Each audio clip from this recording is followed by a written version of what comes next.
eles se baseiam como um entendimento antigo de Israel, né? Israel era um povo que não tinha conhecimento.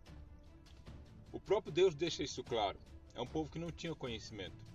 Ele diz lá para Elias, para Isaías, ele fala assim que o boi conhece seu possuidor, mas Israel não tem conhecimento. O meu povo não entende.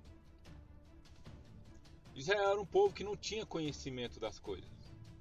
E por eles não ter esse conhecimento, muitas coisas que eles iam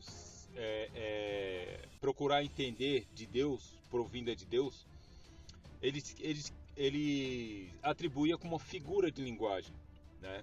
Como uma figura de linguagem para entender uma ordem de Deus.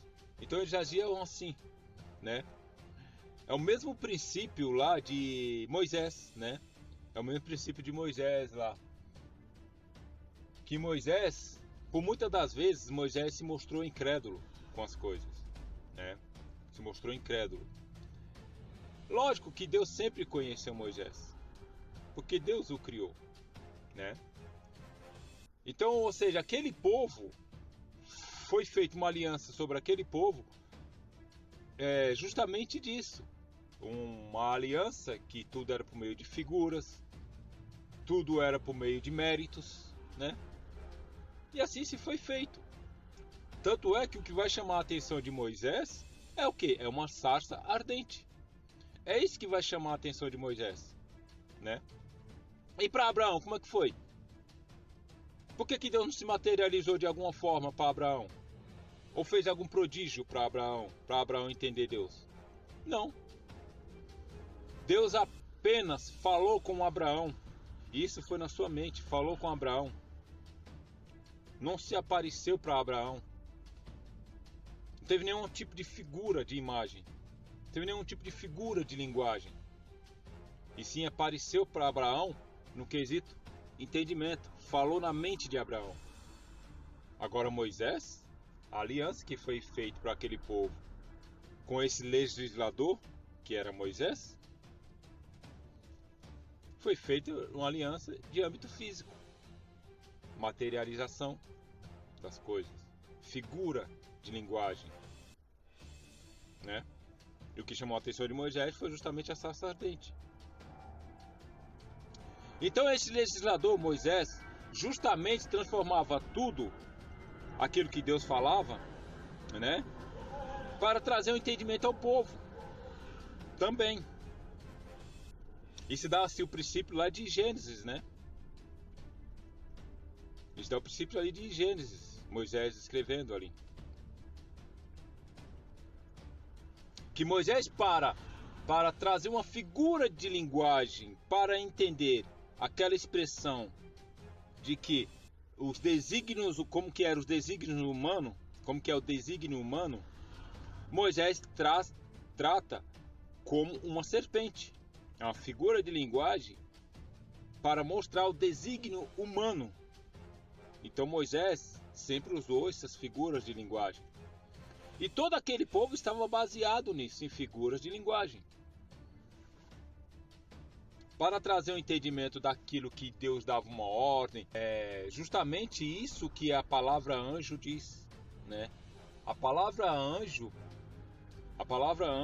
na realidade, ela é uma característica de uma ordem de Deus, né? Ela é uma característica de uma palavra ministradora de Deus para o povo, né? E aquele povo, por essa falta de conhecimento que eles tinham, e por tudo para eles, falta de conhecimento e entendimento, tinha que ser por figura de linguagem, para entender as coisas. E era assim aquele povo.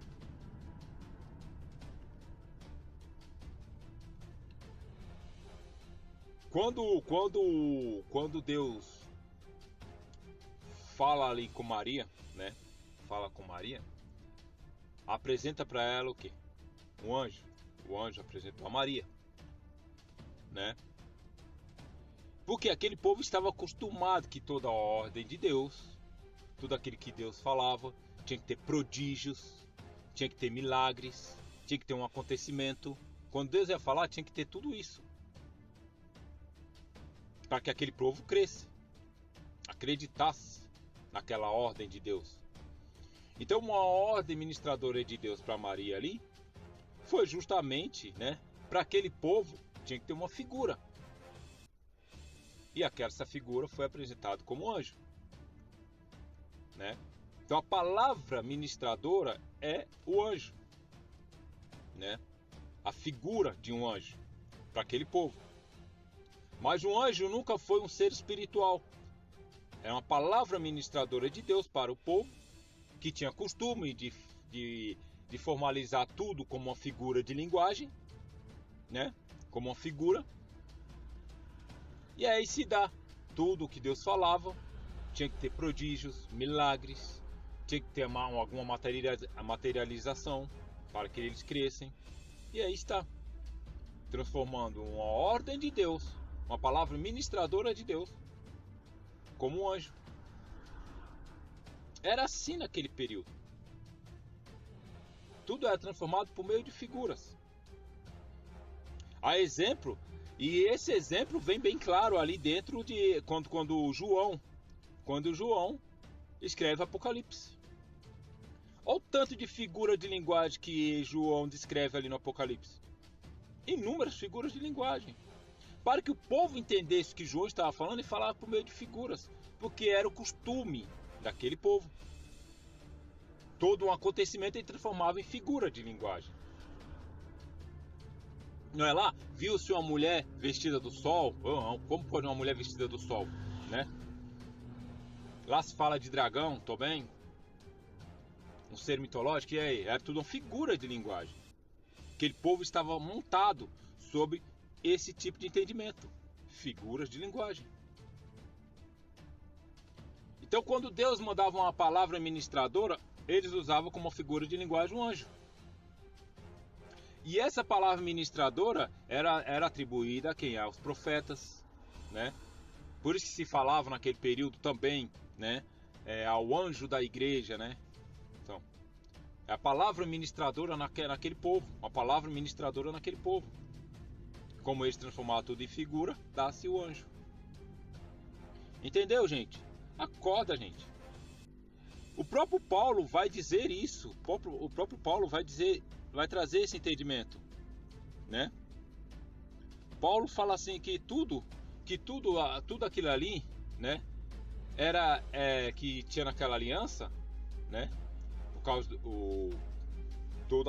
todo esse aparato de figura de linguagem, a ação de Deus era como figura para eles. Por isso que Paulo vai falar que na incumbência da graça, né? Na incumbência da graça, ele diz que tudo era figura das coisas e era sombra, não era imagem real.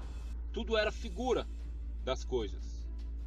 Era sombra, não era imagem real das coisas. Porque era o costume, era a crença, era o entendimento de um povo que não tinha conhecimento, não tinha entendimento das coisas de Deus e transformava tudo em figura. Então entenda, gente, que anjo nunca foi um ser espiritual, era uma figura de linguagem a qual aquele povo se reportava a uma ordem de Deus.